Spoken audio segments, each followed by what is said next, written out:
I woke to the sound of a deep cough. My eyes flew open. "Mark?" I whispered into the dark room. No answer. The cough was only in my head. My hand reached across the empty bed and touched cold sheets. Yesterday we buried my husband. 5 days of fever, then silence forever. I sat up, shaking. I needed to breathe.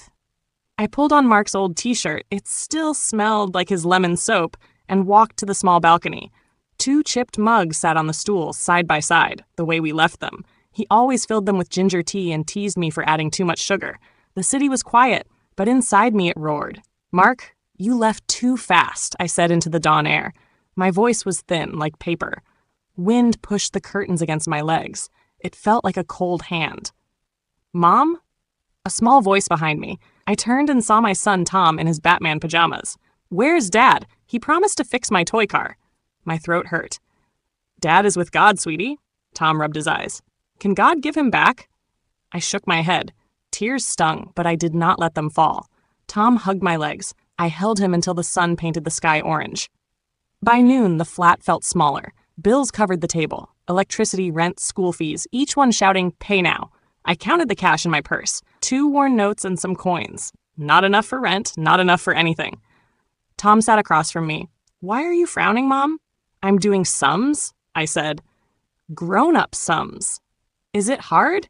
"It's very hard today." I tried to smile, but it cracked. I was learning new maths, how many cups of rice from one bag, how many bus stops we could walk to save a coin. The numbers did not love me back. The street smelled of dust and fried plantain. Every step felt heavy, like the ground wanted to hold us back. Halfway down the road, Tom stopped and pointed at a cracked coin on the ground. "Look, Mom, money." He picked it up and grinned. I hugged him tight. "Good eyes," I said, pocketing the coin. "Every bit counts." We kept walking. Clouds gathered, thick and dark. Rain was coming, but I could not turn back. I will never forget how pity first knocked on my door. A sharp knock came at the door. I wiped my face and opened it. Mrs. Okafor, our upstairs neighbor, stood there in a purple wrapper and hairnet.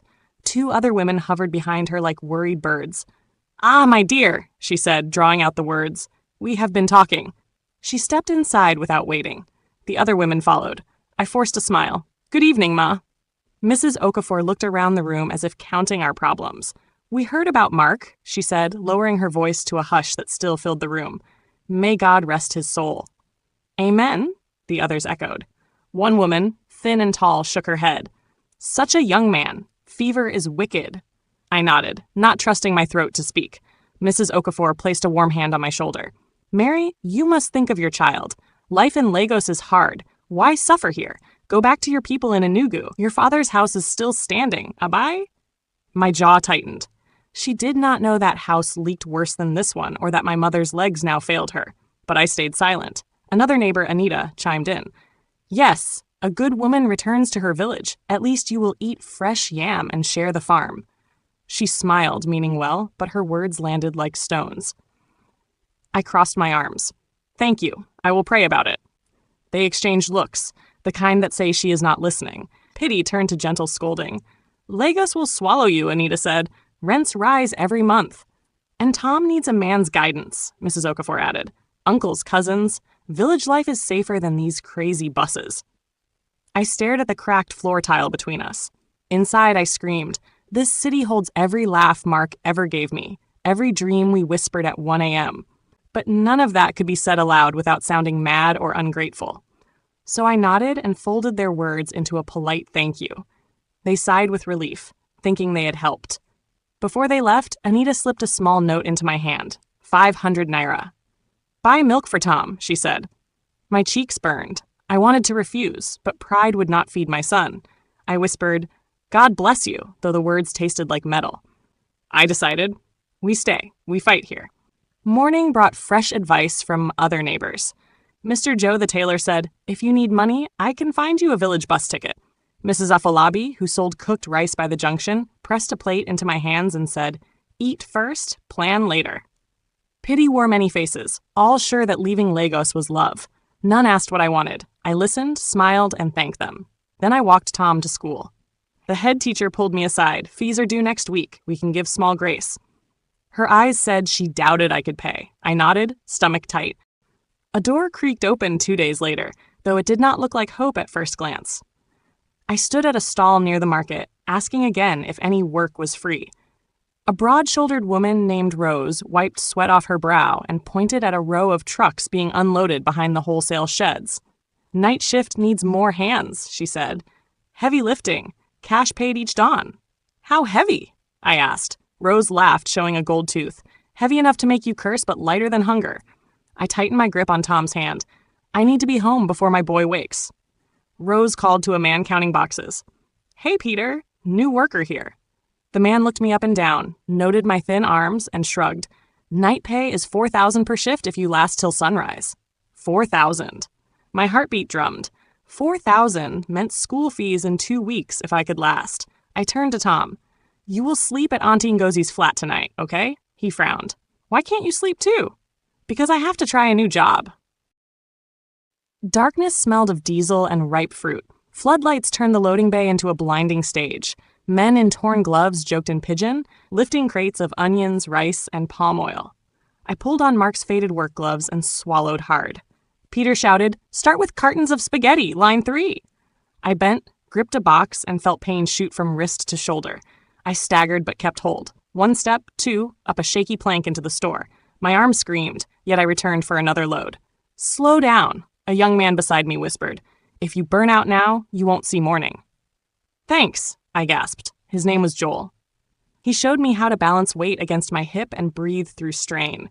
Still, every lift left a new bruise on my skin, each one throbbing like a tiny drum. I told myself, one more box, then another, until hours lost meaning. At midnight, the air cooled. We took a break on overturned crates. Someone passed around sachets of water. Another handed me bread spread with pepper stew. I chewed slowly, muscles twitching. Joel asked, "First night?" "Yes." He nodded. "You have strong eyes. You'll last." I was not sure if my eyes were strong or just too tired to close. We stood again. More trucks, more lifting. Around 3 a.m., I slipped on a streak of oil. A carton slid from my grasp and burst open, spaghetti sticks scattering like dry rain. Pain flared in my knee. Peter cursed, then sighed. "Hurry, pick them. Broken packs still count." I knelt, gathered noodles, and felt hot tears blur my sight. Not sorrow, just raw pain. I wiped my face with my sleeve, finished the stack, and stood. The bruise on my knee throbbed with each step, but dawn crept closer. The eastern sky paled to ash, then rose. "Shift over!" Peter called at 5 a.m. We lined up by the office. He counted notes into each palm. When he reached me, he paused. "Survived, eh?" He slipped 4,000 into my glove. "Thank you," I whispered. Outside the gate, the early bus rumbled past. My legs trembled. I limped to Auntie Ngozie's house, where Tom still slept. She opened the door, eyes wide at my state. "You look like a war zone," she said. I shrugged. "I'm working nights now." She helped me sit. She washed the grime from my arms and dabbed antiseptic on the knee. I hissed but held still. Another knock sounded. This time it was Mr. Joe the tailor. He held a small bag of rice. "For you," he said, eyes soft. He did not mention moving to the village. Maybe word of my night shift had spread. Pity was changing shape. Less advice, more quiet gifts. I took the rice with thanks, but promised myself I would repay. I returned to the loading bay. The floodlights glared. Joel waved and tossed me a stronger pair of gloves. My knee wrapped tight with cloth. I took my place in line. The boxes felt heavier, my arms weaker, but my will burned brighter. Each bruise became a line on an invisible ledger. Hours traded for survival. Around 2 a.m., Peter approached with a smaller trolley. "Take this," he said. "Push bags of salt. Less strain than the high stacks." He did not add, "because you look like you might fall apart." I pushed the trolley, grateful. During a pause, Joel asked me, "Why stay in Lagos? Many run home when life breaks." I wiped sweat. "Because Mark loved this city. Because my son's school is here. Because running feels like losing twice." He nodded, respect in his eyes. At dawn, another 4,000. 8,000 total. I clenched the notes, feeling both rich and broken. One night, after I washed clothes in the courtyard, Mrs. Okafor watched me wring out Mark's shirt. She did not mention the village again. Instead, she said, "If you ever need to rest, bring Tom upstairs. I can watch him." Her voice held soft respect now. I thanked her.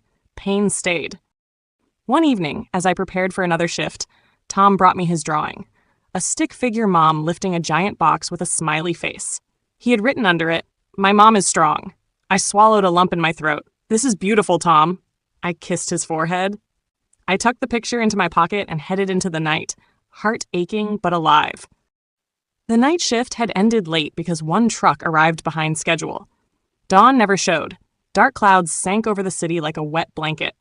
I counted my pay, 4 crisp notes, and bought a small sack of oranges at a roadside stall. They were cheaper before sunrise, and Tom loved them chilled. By the time I left the market, the air smelled of wet dust. Rain started as a mist that then thickened into heavy drops that stung my face. A bus rolled past without slowing, waves of brown water slapping my ankles. I stepped on a slick patch of mud. My legs went in 2 different directions. I heard myself gasp. The oranges shot out of the thin nylon like bright marbles. I landed hard on my hip. Pain flared, hot and sharp. My elbow scraped the pavement. A moment passed before I caught my breath. Cars hissed by, horns low and distant. Rain hammered my scalp. I fought tears, not from pain, but from the picture of wasted fruit rolling toward the gutter. Then a yellow shape crouched beside me. A man in a raincoat held a wide umbrella over us, blocking the worst of the storm. I could not see his face clearly, only dark eyes and rain streaking off the plastic brim of the hood. "Easy," he said. His voice was calm, low, like someone calling a stray cat. "Can you stand?" "I think so," I said, though my legs shook. He held out a hand. I hesitated, habit and pride, but the rain made every second feel like a bucket. I took the hand. He pulled me up with one smooth motion. My hip protested, but I stayed upright. He bent and began picking up oranges, wiping each on his sleeve before placing them back into the torn nylon. When the sack could hold no more, he pulled a clean plastic bag from his pocket, the kind supermarkets charge extra for, and transferred the fruit. "You dropped one," I said. An orange had rolled under a parked taxi. He crouched, reached, and came back drenched on one side but smiling. He slid the orange into the new bag like a marble going into a pouch. I tried to speak. "Thank." A grimace cut my words. I had shifted my leg wrong. He noticed. "Your leg?" he asked. "Sore," I admitted. "But I'll manage." He studied the swelling bump on my elbow. "Hospital?" "Can't afford hospital," I said, sharper than I meant. "I'll clean it with salt water." He nodded, no judgment. "Let me walk you to the bus." We moved under his umbrella. Buses splashed by, full. At last, an old blue one screeched to a halt. The conductor shouted the route, words chopped by the rain. I tried to climb, but my hip flashed with heat. I winced and clutched the railing. Without a word, the man set one hand on my lower back, steady, not pushy, and helped me up the step. He paid the fare before I could reach my pocket. I protested. "Please, I can." He waved it off. "Sit. Keep the bag off the floor. Water runs there." I sat near the window. He stayed on the ground, wanted rain dripping from his hood. For a second, we just stared. Inside the rattling bus, I pressed my hand over my soaked purse. My thoughts spun. Who helps a stranger that way? My hip throbbed. The oranges glowed bright against the gray world outside. By the time I limped into our flat, Tom was up, rubbing his eyes. "Mom, you're wet," he said. "I fought the rain and lost," I joked. I held out the bag. "Look, oranges survived." He cheered, then frowned at my limp. "You hurt?" "Just a bruise." I peeled an orange for him, hiding every wince. When he skipped to the sink to wash sticky fingers, I leaned against the counter and let the first tears fall. Quiet tears of pain, of relief, of whatever that yellow coat kindness had stirred inside me. I finished my shift early and hurried to the small food stall near the warehouse gate. My hip still ached, so I leaned on the counter while Rose, the manager, counted my money. Someone beside me cleared his throat. I turned and blinked in surprise. Yellow raincoat rolled tight under one arm, water still beating on the shoulders. Without the hood, I saw his face fully. Even features, faint smile lines, a small scar under his left eye like a comma. He spoke first. "How's the leg?" I found my voice. "Bruised but functional. Thank you for the other day." "Glad you could stand today," he said. He glanced at Rose's stall. "Get yourself dinner. My treat." Before I could argue, he handed a note to Rose and gestured for 2 plates of jollof rice and fried fish. Rose winked at me as she took the cash. I shook my head. "You keep paying for me." "I like investing in smart people," he said lightly. "Besides, you still owe me 1 runaway orange." I laughed, a sound that surprised me, light, almost shy. We sat on a bench under a tin awning. Rain tapped overhead, steady and soft. He opened with simple words, "I'm Michael." "Mary," I said. Our names felt plain yet new. He told me he worked as a supply driver for a printing company in Acadia, night routes mostly. That explained the odd hours. He had finished a delivery run and stopped for rice before driving back. He asked about my warehouse job. I spoke in short sentences, careful not to sound like I wanted pity. He listened, elbows on knees, eyes steady. No quick advice, no strange pity. When I paused, he waited instead of filling the silence. I glanced at my bruised elbow. The scrape had scabbed over. "Looks worse than it feels," I said. He nodded. "Still, keep it clean. Infection doesn't check bank balance before it strikes." I smiled. "You talk like a nurse." "I've chased malaria enough times to learn first aid," he said. We ate in easy quiet. The rice warmed my stomach. The soft rain blurred the market lights, turning them into orange halos. A thought struck me. "How did you know I'd be here?" "I didn't," he said. "Saw the yellow lights, smelled fried fish, and my stomach steered me. Pure chance." "Oranges, rice? You're following food," I teased. "Guilty." He broke a small chuckle, warm and unhurried. Finished, he stood. "Do you need a ride home?" I hesitated. Strangers and late-night lifts can twist into bad stories. Michael saw the doubt and raised both hands. "No pressure," he said. "I can call you a taxi and wait till it leaves." The offer felt respectful. I looked at Michael and nodded. A taxi would help. Buses are scarce this late. He waited while I climbed inside the small cab, then leaned at the window. Rain darkened his eyelashes. "Get some rest, Mary," he said. "Night shifts steal more than sleep." The next evening, I found a small meat pie and a note outside my door. For Tom. "Keep the hero strong." M. Tom read the note twice. "Who's M?" "A friend," I said. He bit into the meat pie and hummed with pleasure. Crumbs dotted his chin.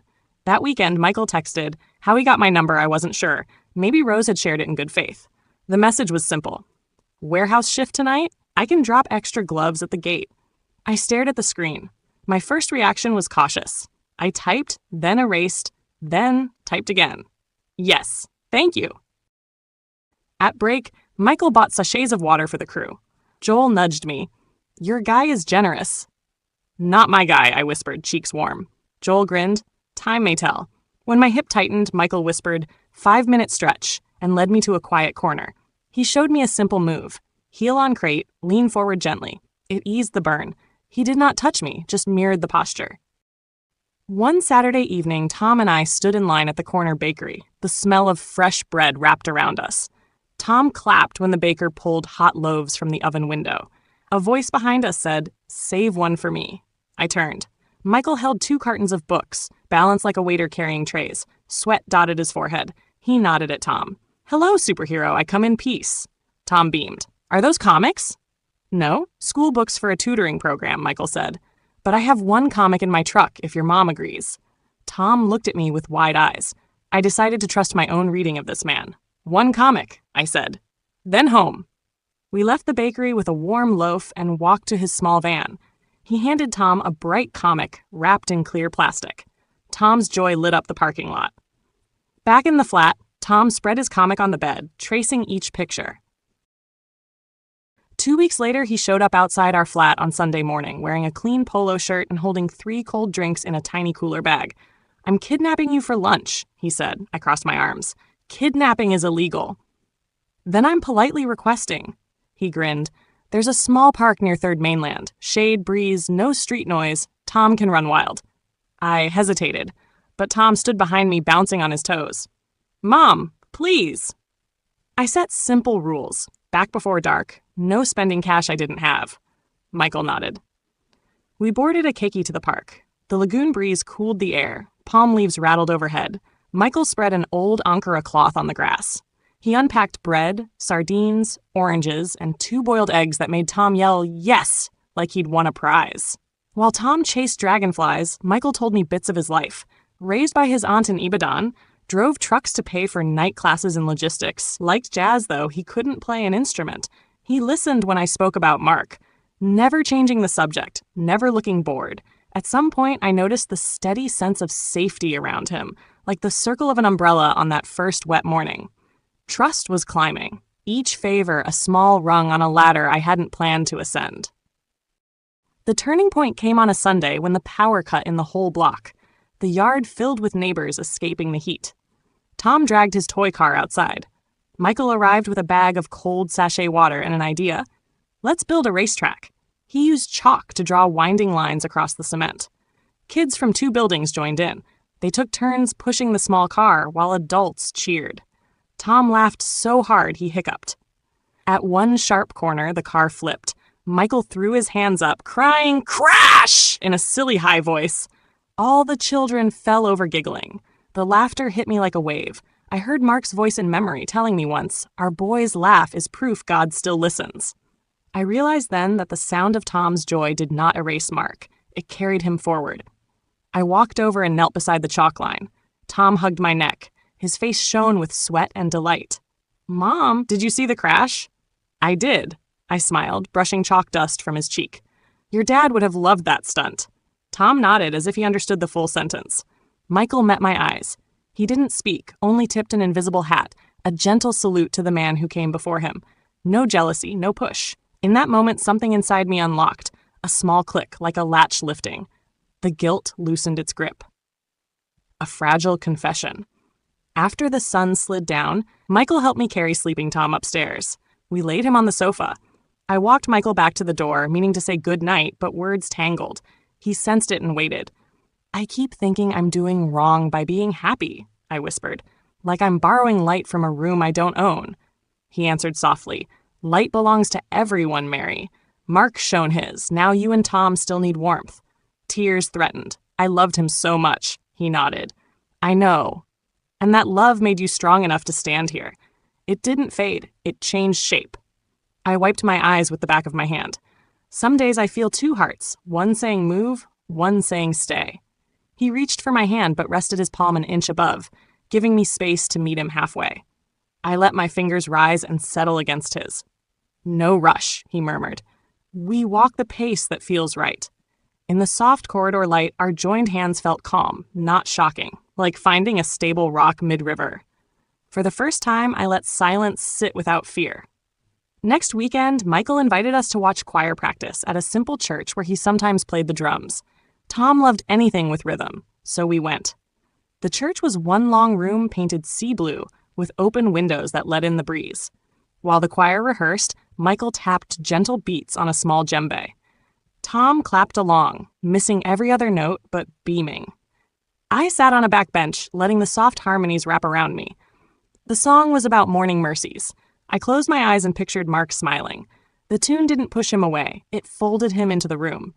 After practice, Tom tried the drum. Michael guided his tiny hands. 1, 2, 3, 4. Feel it. Tom managed a rough rhythm, proud as a king. One Saturday, Michael asked if we could visit the community library where he volunteered as a weekend driver. I worried about clothes. My only good blouse had a missing button. Michael noticed me staring at it. "Bring it," he said. "I know how to sew 1 stitch." I doubted him, but he took needle and thread and fixed the button, crooked yet strong. "Perfect," he announced. "Button's job is to hold, not to win a beauty show." We laughed. At the library, Tom discovered shelves taller than buses. Michael pointed out the children's corner. While Tom read a picture book about rockets, Michael and I sat on a bench by the window. Sunlight made patterns on the floor. I cleared my throat. "I keep trying to repay every naira you spend." "You already pay," he said. "You let me show up. That's enough." I frowned. "But money fixes some things. Presence fixes the rest." I stared at his hands resting on his knees, the small scar beneath his left eye. "What if you need bigger things from me later?" He shook his head. "I need honesty. And time with you and Tom. The rest we'll build together." Then he glanced at the rocket book. "Look at him. Your boy's face says the world is possible." Tom ran over waving the book. "Mom, Uncle Michael, did you know rockets use stages? They drop empty parts to fly higher." Michael nodded at me. "See? Even rockets let go of weight when it's empty." That evening, walking home, I thought about the things I still carried. Fear of debt, fear of betraying Mark, fear of failing Tom. Maybe some parts were empty shells ready to drop away. Another week, I tried a small test. I invited Michael to share nothing but silence. "I'm sorting bills," I said. No dinner chat, no music, just company. He came, sat on the floor, and helped fold paid receipts into neat piles. We didn't speak for 30 minutes. When I finally leaned back, the room felt light, as if silence itself had swept dust from corners. Michael stretched his legs. That silence was good, like sitting beside the ocean without waves. I smiled. You really don't mind quiet? Quiet is a language, he said. I grew up with an aunt who spoke it often. From then on, presence became our strongest habit. Reading while Tom drew heroes, cooking side by side without racing the clock, waiting at bus stops together, sharing the same patch of shade. I'm sitting on the same balcony where the story began. The city is waking. Buses honk, sellers warm akara on charcoal stoves. A rooster crows, though we are nowhere near a farm. The air carries both exhaust and blooming hibiscus. I can tell the season because the sky turns peach before blue, a slow sunrise, not a snap of light. Below, Tom and Michael are arguing in playful voices about the best way to pack a kite into a backpack. Tom's hair sticks up at the crown. Michael tries to smooth it, but gives up and laughs. I look at the street now. Neighbors sweeping doorways, kids chasing a flat soccer ball. Mrs. Okafor waves from her window. She never mentions moving back to the village anymore. She brings mangoes instead. Hope once felt like something huge and sudden, the miracle that never came when Mark fell sick. I thought hope had betrayed us, but it only changed form.